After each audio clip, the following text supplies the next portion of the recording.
Yeah, we're going. All right. We're live. PGA Championship Round 1 recap with PGA Tout. I mean, the people asked and the people got what they wanted. We are back after round 1 of the PGA. John, how you doing tonight? Doing well. We've been talking throughout the day. We've booked a lot of travel. Yeah. Halfway through round 1 already. We're feeling very confident. I don't really see there being a lot of like randomness to come. Like I think what you see is what you get today for the next 3 days. So I don't expect the leaderboard to change very much, and I'm looking forward to booking some trips to Connecticut. We're going to see each other at the Travelers. I'm boosting my tickets from general admission to VIP because I think we're going to cash a lot of bets this week. Yeah, no, I mean, at the end of the day, like, I have invested a lot of my winnings from the PGA Championship already. I've bought some really great things, and I know you have as well. And, that's kind of what you want to do after round 1 of a tournament. You want to spend any money that you might be making that has the potential to cash. You just spend it after day 1, and then you kind of deal with it later on down the line. But, I don't really see a world in which, we don't hit an outright in every single one of our placement bets. Yeah, no, it's cash in hand at this point. So we could victory lap for an hour, or we could talk about other things that are happening in the tournament. Whatever you want to do, It's your show. Yeah, I mean, the people, they've been wondering like kind of what we're up to, and we're here to talk about the PGA Championship. So I want to start it off, and I want to ask you something, because you have a certain expertise and a certain type of bet in a certain field, and that is round 1 leader. Now, I believe, unless Lucas Herbert, goes eagle to finish, that Rory McIlroy will be your first round leader at the PGA Championship. Now, I want your take on it, because when you bet first round leaders, and you know this, there's a lot that goes into it. It's not just simply, I like this guy, he could go round 1 low. There's a lot of data. There's a lot of stats that go into picking a successful first round leader, because it's not a random bet, as you know. Rory McIlroy, first round leader, was fundamentally a bad first round leader bet, and yet it's going to cash, and I'm a little disappointed, to be frank. I mean, I didn't obviously I don't really bet first round leaders at shorter than like 80 to 1. Yeah. Because if you're doing that, then it's not random, and usually there's a winner in that range. So from that standpoint, it is very predictable. But I will say Rory cashed at the API. I was on him then. He had some crazy streak where like each of the last 7 years he's had the lowest round each tournament. So that one, even then, I want to say he was like 40 to 1, and he was 20, I believe, or like 25 to 1 this week. Obviously he sucked round 1 at the Masters. And I think what we see with Rory is like when he gets tight and when he's really like locked in on a tournament and like technical, that's when he's at his worst. And when he kind of just shows up and doesn't really care what's going to happen, that's when he's at his best. So I think at the Masters, that's career Grand Slam. Yep. That's the big one. He knows all year when he gets to Augusta, he's got to play well. So he was tight. He played himself out of the tournament day 1, and then he was the best player in the field rounds 2 through 4. So that kind of makes sense. At the PGA, he's already won this event twice. Maybe he doesn't care about winning it. Maybe he's a little bit more loose. And I think the people who played him first round leader understood that there was going to be a wave advantage, and he was one of the best players in the early morning. So I think that's the reason why you play him.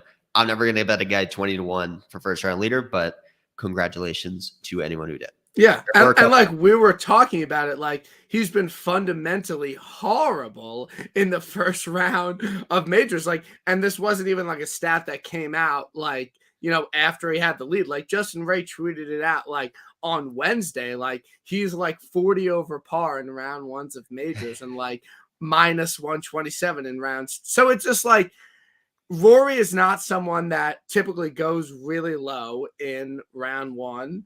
of majors. He just doesn't normally do it, and he did it this week. And then you put on, I was tweeting Tuesday night when DraftKings really shifted their entire odds board, geared to this, wave split or whatever. That's as turned out to be completely false and has been completely made up by touts to have leverage against the field.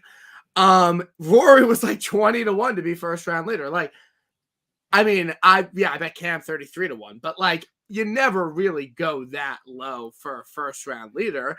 And I'm of the proponent that first round leader shouldn't even be taken out of your account, because every time you lose one, which is every single time, it's just like, I really lost like $50 on that. Like, that was really dumb. So I'm okay with Rory not being first round. I'm okay with not being on that. I think Louis was the far better play in my opinion, but it just kind of tough to swallow because he genuinely is a horrible round one scorer in majors. Yeah, it's weird. In majors, he's horrible. In regular tournaments, he's had a few first round leads, but he was first round leader at both the BMW and the API, and he didn't come close to contending on Sunday. So probably a good time to live bet. I'm not much of a live better, but Rory's like what, 2.5 to 1 right now. Like, if you want to take your pick at anybody on the board, I'm not afraid of Rory doing this for 4 days in a row.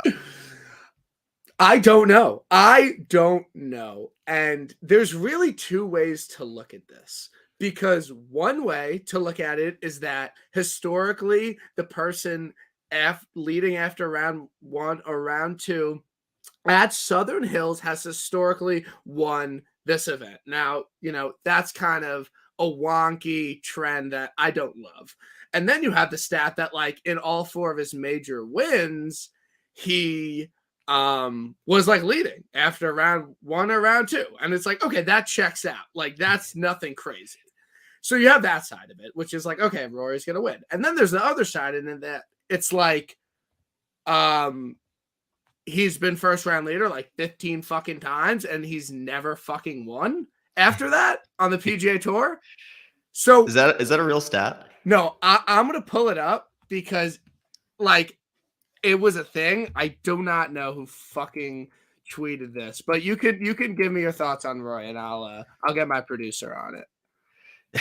Yeah, no, the conversion rate is low. So if you don't have a Rory ticket, it's fine. For now, we're fine for now. I also said this on our last post round 1 major recap about Scotty, that everything is fine and he's not going to win. And that did not pan out well. So take that with a grain of salt. But I'm not concerned about Rory playing from ahead. He's going to backdoor some wins. I mean, that's what he did when he won the Summit Club, the CJ Cup. He chased down Colin Morikawa and Keith Mitchell with crazy weekends. So I'm a little nervous about Rory the chaser, but when Rory like has a lead and he knows it, he gets tight and he tends to give it up. And he hit everything putting today. He gained a ton putting. He was not better than Mito Pereira tee to green. I'll have you know. So yeah. I'm not concerned. No, okay, so I got the stat up here. So this is from Steve Rawlings. He's some European bloke. And Rory's finishing positions on the last 12 occasions he's led after the opening round read 8th, 2nd, 5th, 2nd, 8th, 5th, 7th, 3rd, 10th, 4th, 16th, 13th. That's a fucking stat. Okay, that is a stat. So, we're talking about, we did the Friday night pod after the Masters, and I was pretty adamant that I thought Scotty was going to win. And he did go on to win. So cheers to me for being right on that one. But I don't know about Rory. Like, I'm not ready to fully dismiss him, because at the end of the day, he is a 4-time major champion and one of the most talented golfers on tour. So, and he's been playing well. And obviously he said that. But my thing about Rory, and like, I don't usually like go out of my way to like poo-poo a pick or something, but I kind of did with Rory. So hand up on that, like, you got me. And it's just like, okay, I did the math. Like, the last 33 fucking majors he's played in, he hasn't won. So it's just like, okay, like, he's gonna do it this week, like, at this course, like, it's not even a Foz, like, all right, like, sure, do it, but like, I won't be a part of that. Like, he just fundamentally has not won majors in this last 33 starts. So that was kind of my reasoning for just not really backing Rory this week. Yeah. No, I mean, jokes aside, he was a good play. Augusta comp, Yeah. Bermuda comp, which we didn't realize until now. I don't think he's ever played the Bermuda Championship. If he ever does, now we know we have to play him at like 6-1 odds. But yeah, I mean, if he's always played well at Augusta, this is similar to that course. I think there's a lot of overlap already on the leaderboard between there and here. So now we know.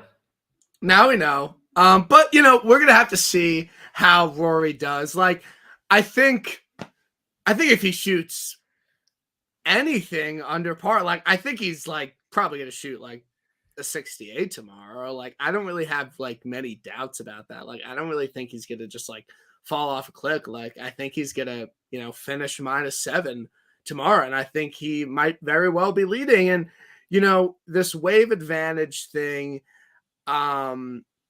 like, I think people really wanted to like shit on it. Like, I think people in the industry were like very quick to just be like, oh, remember when like everyone said this thing and the players, and it turned out completely opposite. Like, there wasn't a fucking full day delay. Like, and then everyone was very quick to poo-poo it. And I think it's very much shown that there was definitely an advantage in the waves and teeing off in the morning. And it seems as if it's only going to be more pronounced tomorrow. Yeah, I definitely got suckered in on the first round leader market because, like you said, DraftKings just baited everybody into boosting anyone who had an afternoon tee time. Like, I bet Louis and Brooks at like 75 to 80 to 1. And if you waited, I actually looked at it live. Like, if you waited until right before they went off, they were like, it's mainly because Rory posted a low number, but they were like 150 to 1 before they even teed off. So, I mean, that was real. For one round at a time, there's obviously, it's easier to factor in a wave advantage. I didn't really pay it any mind for like DFS or anything or my betting card. I just bet the guys that I want to play. So we'll see what actually happens tomorrow. Every time I look at the wind, it's different. That's how wind works. So we'll see. I mean, it could be a disaster and a significant wave advantage, or it could be, the same wind the entire day, or they could suspend play. We still have no idea. Like, I think at most, like, the highest like amount, like, it's going down. Like, these guys aren't going to be teeing off at 5 a.m. That is the cutting edge information you came to hear. So they're going to start teeing off at 8 a.m. Like, it's going to start going down 20 mile an hour, 35 mile an hour gusts, 20 mile an hour winds at 10 a.m. I think that's pretty safe to happen. And then 4 o'clock, 5 mile an hour winds, like 14 mile an hour gusts. Like, it seems like it's going to just, these AMPN guys are just going to run away with it even more tomorrow. Like, just from what I'm looking at with the wind, like, it just seems like the guys teeing off super early are to get boned. And then if you're out there at 4 o'clock, like, you're going to be going low. And it just, like, obviously the conditions were, everyone knows Thursday morning, it's going to be the easiest it's going to be. But I'm just curious how it plays tomorrow afternoon. And do you think these guys can go that low tomorrow afternoon? I mean, yeah, I watched for most of the day today. What jumped out to me is I guess the fairways are a lot firmer than what we usually see week to week because the rollout is significant. Like, guys are hitting 380-yard drives easy. They're cutting off angles. They're going over trees. There's like elevated tee boxes that shoot over the fairway. So guys are making 470-yard par fours still driver wedge holes. Like Daniel Berger was hitting it like 380 today, and he's like below average of driving distance. So the ball is really rolling. And you see a guy like Abe Answer at the top of the leaderboard. He always like thrives in that sort of scenario. So usually in the late afternoon, it firms up, which at least for like a driving standpoint should actually help because it makes the course play shorter. but obviously it's going to be a lot harder to hold these greens. I still think you want to be hitting a wedge. And even if you're hitting a wedge into like a super firm green, like that doesn't hurt you as much if you can spin it. So it does stack up very well for scoring in the afternoon tomorrow. Yeah, I think it's going to be more pronounced, and like I just look at the kind of guys behind Rory, and like I understand why Data Golf is giving him like a 20% chance to win, and like he's 2-1 right now. Like, Will Zalatoris, like I'm on him. I wanted to cash out the ticket, like hand up, like you got me. I have the each way on it, and I have a bunch of money on it, so like I have to like win $2,000 with the each way. I think it would be like a $300-$400 each way. So, Willie Z, win if you want, but like I'm fine if you just want to cash the each way. Like I think the perception is that he can't, contend for 4 days, and with his putting stroke that he can't keep that up. Tom Hoagie, short hitter, wedge player, just a ball striking bastard. I mean, he's up there. Matt Kuchar, old guy, he's playing well. Abe Anter, another short hitter. JT, I mean, I was texting our group chat, like, yeah, JT might be live. Like, he shot -3 in the afternoon wave. Like, I'm a little bit worried about him. We got to see what he does tomorrow, because if this wave split is really a thing, then we'll see how he does, because he actually played really well at the Players in awful conditions. So if he does that again and he doesn't like lose back to the field, shoots about even tomorrow or anything under par, he might be a little scary. Yeah, I vowed, and I talked about it on my pod, like I vowed I would never bet JT at sub 20-1, and I'm fine with that. Like I'm okay with not betting him. I'm happy with the guys. Like I bet, because I was debating in the beginning of the week. Like I was like, do I just bet Scotty or do I bet Cam and Xander like in place of him? And I made the right decision. I cashed out Scotty, which is something I like never do. It's not good to do, because then you're just living the whole week with regret every single birdie they make. But I was very happy with that decision. And, I know you're on Cam. I know you got the 35-1. I'm very jealous. I was on vacation and I couldn't bet it, so I'm never going on vacation again. But I was watching Cam, and I mean, he left a lot of shots out there. Like he really did. I mean, he is third tee to green, and he lost strokes putting, and he's the best putter in the world. Like I can't remember the last time I watched a round of Cam Smith play and he lost strokes putting. Also can't remember the last time I bet Cam Smith, so I feel like that's related. And like he lost like a stroke and a half around the green on one hole where he like I didn't actually see that hole, but I think he like chipped. Yeah, and it like rolled off the green. He chipped again and it rolled off the green. So that's not going to happen again. And if the conditions get nasty, like that should favor him. I think he's probably number one. Yeah, he's number one by a lot on strokes gained approach, and he gained a ton off the tee, which is scary for him. So like it's an open course. He's doing well so far. I feel like I'm feeling okay with him. I don't feel great with the rest of my bets. Yeah. But you got to feel optimistic about what's that, because he's got the good split too. Yeah, like I like Cam, like I fucking love Cam Smith. Like I love him. Like he's probably my favorite golfer on tour. Like he's in my dream, round of golf. Like I could play. Like I just love Cam Smith, and I'm gonna bet him every single major. I'm gonna bet him every single event he plays if it fits him. Because he's that good. He gained 6.4 on approach today, and just watching, he had 2 under 8-foot birdie putts that he just missed. He doesn't miss those, but part of me is just like, I don't know, like, wouldn't he just have, like, if he was going to putt well this week, like, wouldn't he have done it in round 1? Like, if he was comfortable on these greens, like, wouldn't he have just, like, done it already? And, like, that's a little bit concerning for me. I mean, if there's one thing that he can, maybe flip on a dime, it would be his putting, and I'm really hoping that is the case, so we can get VIP tickets to the track with. I'm not as concerned about that. I think a good putter, you give him enough reps. He probably hasn't played too many times on this course. Yes. You give him enough reps. Yes. Come on. See the breaks. You understand what you didn't know the first time. You learn from it. He should improve over the course of the week. And he gained a full stroke off the tee this round. Like, he never does that. So that's a lot more encouraging to me.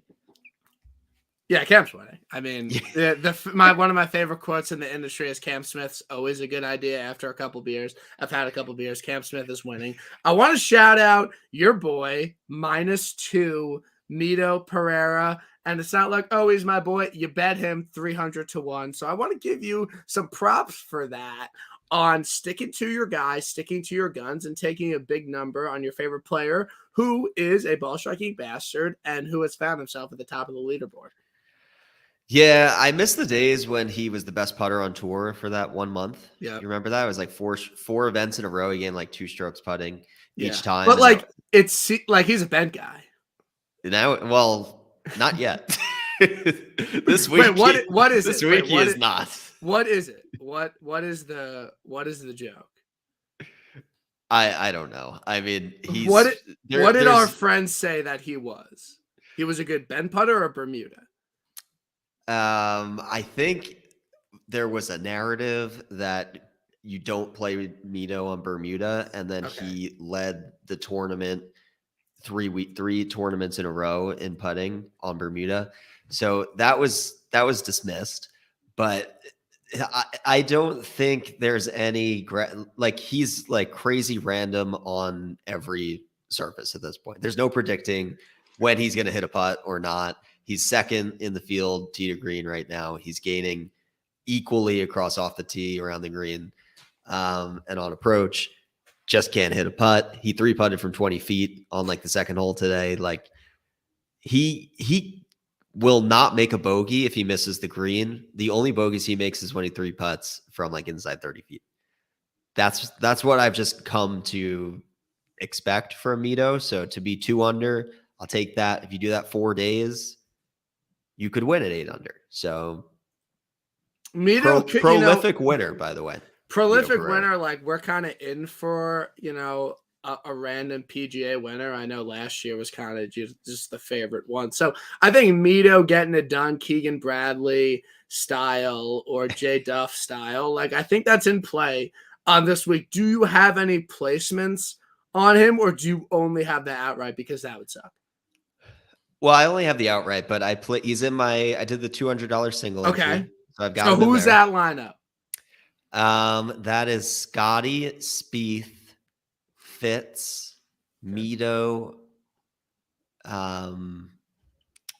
Kokrak, who's hurting me, and McIntyre. So Kokrak's like 3 or 4 over right now. He needs to shoot under par tomorrow. Everybody else, like, Spieth's not doing well, but he'll make the cut. Scotty's going to figure it out. Fitz has done well. Mito looks good. Yeah. We have life. It's probably going to be a 5 or 6. Yeah. But we have life. If you get a 5 or 6 through a $200 single entry, you kind of need someone in the top 5, though. You're not going to ship it, but you can make some money still. Yeah, I've done that. It doesn't really happen that much, but I'm over those days. I lost all my money on DraftKings, so those days are over. But that's fine. Like, I'm okay with that. Xander, I'm happy I bet him, honestly. Like, he's probably just gonna. I have a big each way on him. He'll cash the each way. Have to.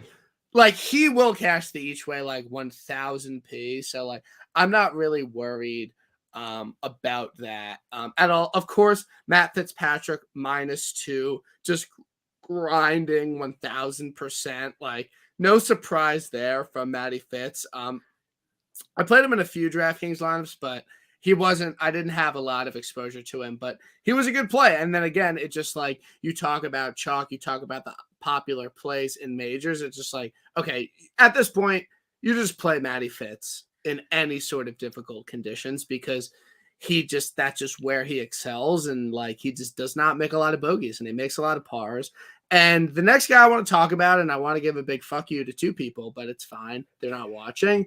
I got into the whole thing with Neiman. I'm like, they're like, he can't chip. Like, he just won't play well. He's fucking -2. Okay. So everyone did you see the video that circulated last week of that one chip he had? I mean, yeah, he did not chip well at Byron. No, but he had that one chip that was like a viral chip. No, I didn't. I don't know what you're Oh, talking about. there was like it was just like one random deal that went like up and down from like a short side, and everyone was freaking out. But he has dramatically increased his around the green game. So Yeah, he's a at prolific Riviera, he hitter. was Yeah, incredible. he's a prolific chipper on tour, and that's why I played him in like one lineup. That was really it. He's not going to win, but like I mean, I didn't really have much exposure to him, but that was fine. Just off day one, just off kind of like the eye test, like just kind of off what you saw, like. Do you think there was anything that like you overlooked or anything that like you overemphasized? Like, has around the green game really been that important? Like, I don't know. The answer's not out there yet, but I'm just kind of wondering what you think, and like how the course has played so far. If there's anything like you would have done differently, or like, do you think short game's really been that important? I think the thing um, that I was most surprised by is how much shorter it's actually playing because of the rollout. And I think there's like until we get crazy wind, and a lot of the decisions I think everybody made were based on there being crazy wind, and that's going to be more of a thing tomorrow and Saturday. But if you've got distance, it's a huge advantage here because you can reach the par fives and two, which you wouldn't have thought on paper. But I mean, Rahm hit a drive 400 yards today because if you catch a slope the right way and it rolls on a firm fairway, you can get there in two. And Scotty hit one pin high on that 630-yard par five. So I just assumed like par five scoring doesn't matter. Everybody's going to be the on in three. But guys are hitting the greens in two. They were doing that at the Mexico Open too, where like it ended up being bombers. So I think it's pretty hard to miss the fairways. The rough is somewhat penal, but like not as penal as I thought. Again, once it gets windy, that's going to be a different story. But I think I probably would have weighted bombers a little more, or at least those like Abraham Answer types who like play well in like desert conditions where you get a ton of rollout. Yeah, no, I was like really surprised, like seeing some of the driving distance, like just pure numbers today, It like was like on the you remember broadcast. It that was one hole unbelievable. at the match play where like Yeah, DJ hit one like 420 yards? yeah.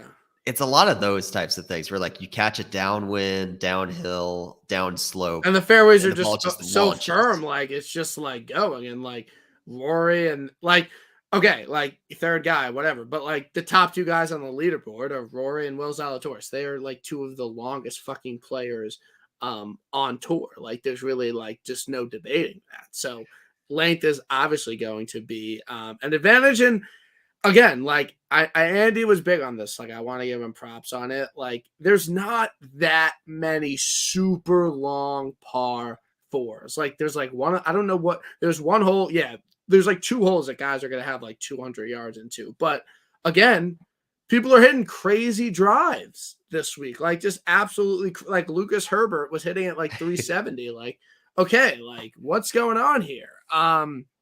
So that's really kind of again, I think length is just going to be important all weekend because these guys are just absolutely ripping the ball. So is there we didn't really talk that much about Zalatoris. I'm biased. Like what do you kind of think about Zal?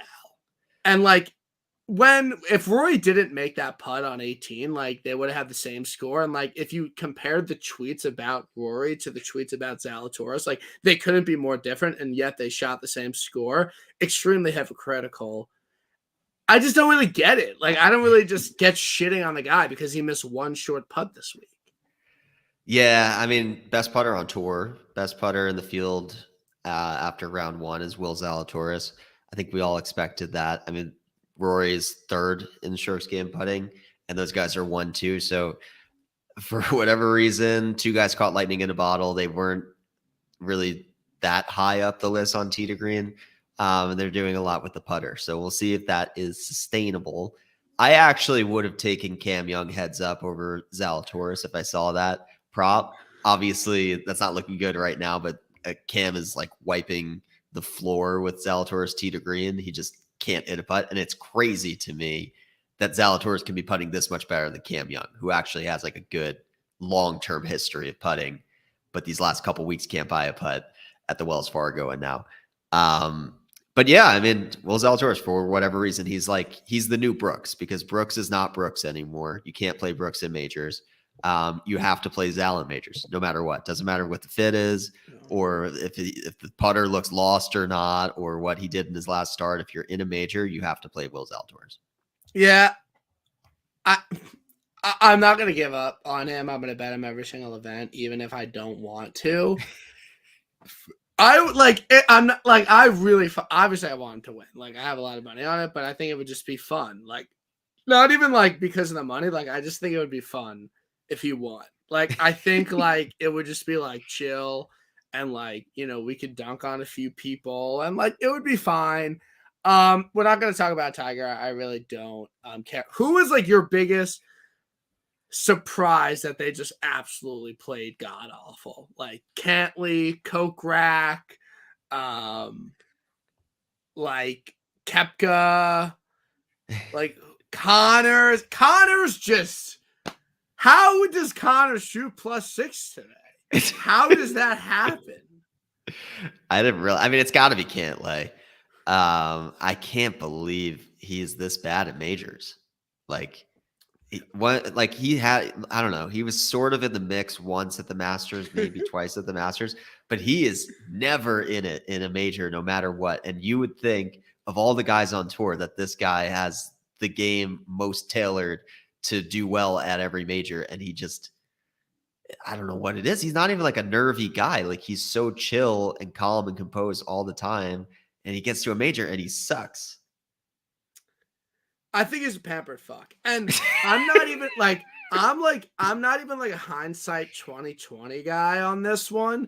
I was beating the Cantley, like don't play him. It's a horrible bet. Like this whole week, even the week before, I have to write a betting article. I do a matchup. The only time I ever write about fading a golfer, I wrote about fading Patrick Cantley this week. So like I'm not even gonna be like, oh well, like it's easy to say now. Like he's not good at majors. I don't know when it will happen. It's not happening anytime soon. He's never been in contention at a single major in his life. All the major winners, they have proven it in majors before they do it. It's not up with. I don't get it. I do not get it. It makes no sense. He's just a pampered fuck is really like the only kind of explanation I can give on Cantley right now. I will say too, I like beanie Cantlay, where he's wearing that like giant ski hat and like a sweater, like that Hugo Boss sweater. When it gets a little cold, that's scary Cantlay. And that's usually in like the California swing early in the year. That's a good Cantlay to play. When you're in like 90-degree heat, I know he just won in Louisiana, but like that doesn't really count. If you're playing like sweltering hot Cantlay and you can't wear the beanie or the Hugo Boss sweater, that's fade material to me. So maybe the Open we try again. Open's going to be easy. So I kind of like that. I kind of like that aspect of the Open, that it's going to be easy, but no, I will not be betting. And like full disclosure, like in September when he went on this run, like I threw $25 on him at 25-1 to win the PGA. Like full disclosure, like I fell for the trap earlier, but like it was to win like $500. Like that's not like a real bet. No, honestly, so bet. that like whatever. And I wasn't ever gonna like tout it or anything. If it was never winning. So like that's fine. But yeah, Cantlay, I was right, you were wrong. It's fine. Like I'm okay about it. Like it's totally chill. I have no qualms about it. So I need to watch the finale of Winning Time, which I haven't. I've been on vacation. I've been doing a lot of things. I've been doing so much content. So I need to watch that tonight. So let's get out of here. I want you to give me your winner and someone inside the top 10 right now, top 8, that's going to fall out of it. It can't be Patton Kizzire. Mito wins. He's a bent guy, obviously due to get back to his ways of making putts. Like Mito doesn't lose strokes putting. Yeah. So he's gonna make that up. So Mito's gonna win. As far as somebody who drops out amongst the top Have to be elite though. Like have to be like an of note name. I mean, I feel like I have to say Rory. Okay. I don't think Rory finishes top 10.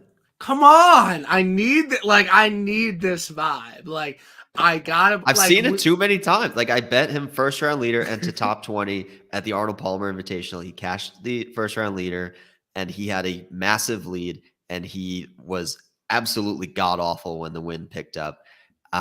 He hits the ball high and you can't play a guy who hits the ball high when it's windy. So that's it. Once the wind picks up and that high ball gets up there, Rory is. But he has the advantage tomorrow.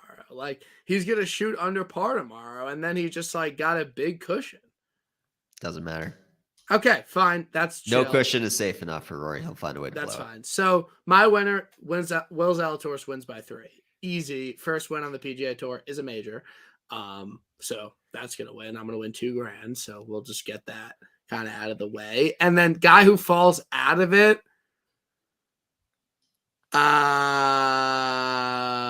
I mean, obviously Rory, but I don't really have a good answer for that because I don't fully agree with you on Rory and JT. He's dangerous, and it's just like the two guys that historically start slow. Yeah, that's true. The top, like that, it is actually a little scary, but I don't know. I mean, if you're holding a Rory ticket, you should actually feel good right now. Yeah. But also, I've seen this play out a lot, and I just don't trust Rory when the stakes are very clear in front of him that he has the tournament in his hand and he can lose it if he sucks. I really hope you're right, obviously, and we're gonna see what happens. And I'm not doing anything for the next 3 days. I'm watching golf. I'm not golfing this weekend. I'm chilling. Like I'm gonna have a couple beers. Like I've been away the last 2 weekends. Like I just want to chill in my den and just watch golf, and that's what I'm gonna do. So, Tout, John, it was a pleasure to have you on. I'm excited to get our villa in Cromwell, Connecticut for the Travelers. Looking forward to that. And I hope you have a great night. And I want more than anything than for Mito to gain strokes putting tomorrow. Oh man, we'll find our way inside the ropes if Mito finds a way to win this tournament. Pick Absolutely. Up his first PGA Tour win at a major. How much? What do you got? $10 on it? Please tell me you have $10 on it. Yes. Okay. Perfect. If you had less than 10 I think 3K gets us some sort of VIP pass to the Travelers. At least a media pass. Like I think at that point we'll have a media pass to the Travelers. And this podcast is probably what's going to be the reason why. So I appreciate it if you checked it out tonight. Love the fans, obviously. And hope everyone has a great night. We'll see you tomorrow. And tomorrow morning should make for some interesting golf. So we'll talk to everyone soon.